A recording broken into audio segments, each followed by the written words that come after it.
Hi, hello, welcome to my YouTube channel. My name's Courtney, you can call me Courts. And if you're watching this video, it might be Friday the 13th. And what is the first thing that comes to mind when we think of Friday the 13th? Either a spout of bad luck or one of the most iconic horror movies of all time. That's right, the good old slasher featuring Jason Voorhees, Friday the 13th, which came out in 1980. We're gonna talk a little bit about the origins of Friday the 13th, but also if there's any truth in the story behind Jason Voorhees and the film franchise Friday the 13th.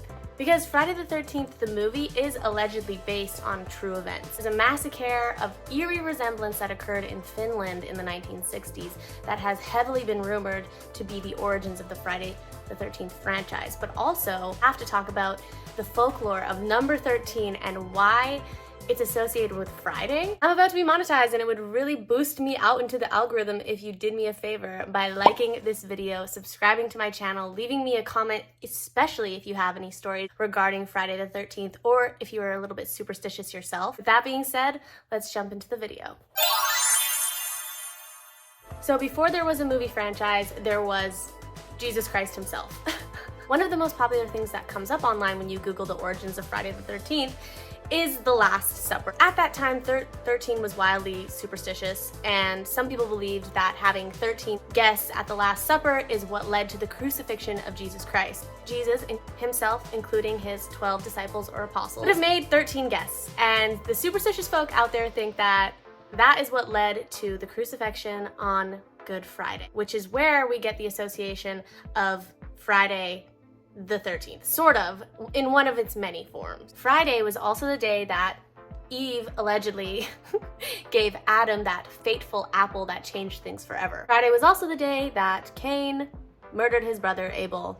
I'm not a Bible girly, this is just what happens when you Google Friday the 13th. These are the first few things that come up. And we also have the 13 Club, which was somewhat of a secret society that purposed itself around destigmatizing the number 13 itself. So I feel like there's a really good horror movie in that, in itself, but basically they would invite all kinds of elite figures like President Roosevelt to come to their party and basically prove that there was nothing unlucky about the number 13 and it was all just rooted in superstition. And we also have something to do with the Knights Templar, which is basically the army that belongs to the Catholic Church, and they had a whole fight over Holy Land, which is eerily similar to the current events that are going on in the world. And that war came to an end on a Friday the 13th in 1307. And then we have Friday the 13th, the novel, written in 1907 by Thomas William Lawson, and it follows a stockbroker who plays on the superstitions around the date Friday the 13th to cause chaos within the stock market, essentially making himself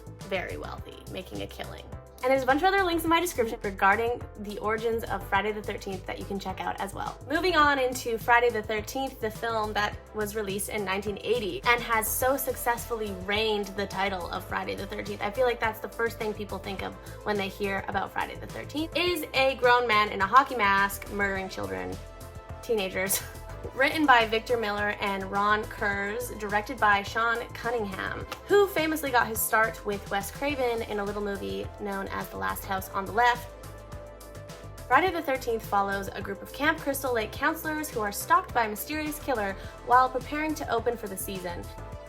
It's a 24-hour terror told over the course of one day. The movie itself spawned multiple sequels, comic books, novellas, video games, merchandise, and countless Halloween costumes to this day. But a number of historically traumatic events have occurred on Friday the 13th, including the death of rapper Tupac Shakur, which also eerily is kind of relevant today as someone has just been accused finally of his murder / convicted. Some truth and synchronicities when it comes to Friday the 13th, but could that include Jason Voorhees? So the story goes like this. It's summer in Finland in the 1960s when two 15-year-old girls take their 18-year-old boyfriends on a camping trip, isolated at a little area on the edge of Lake Bodom.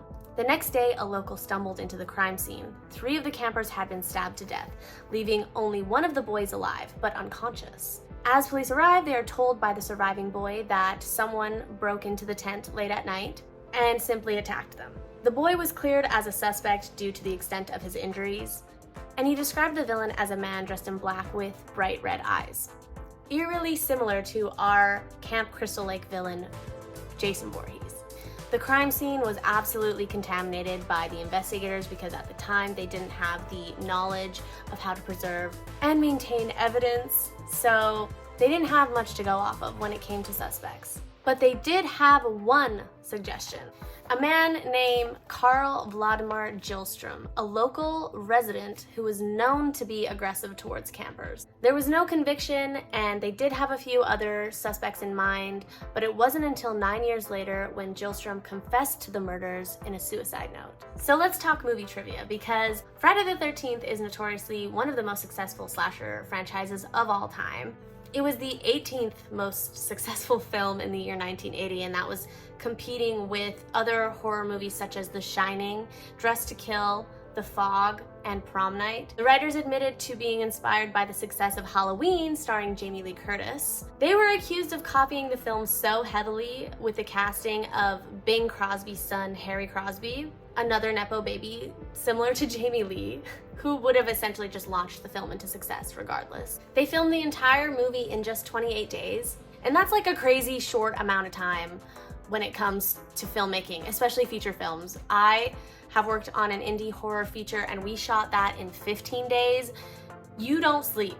You don't rest. It's just go, go, go. Like, the average feature film takes probably 3 to 9 months. So it's a pretty impressive feat, especially for 1980. They filmed at a location in New Jersey. It was a Boy Scout camp, and all they had to do was donate to the Boy Scout camp to film there. I love that it kind of has indie roots like that. Director Sean Cunningham saw a formula that proved successful in Halloween, and he leapt at the opportunity to make it his own. But passion aside, he was really just trying to pay the bills. I don't think that he fully realized the success that would be created. He actually had the film financed based on the title shot alone.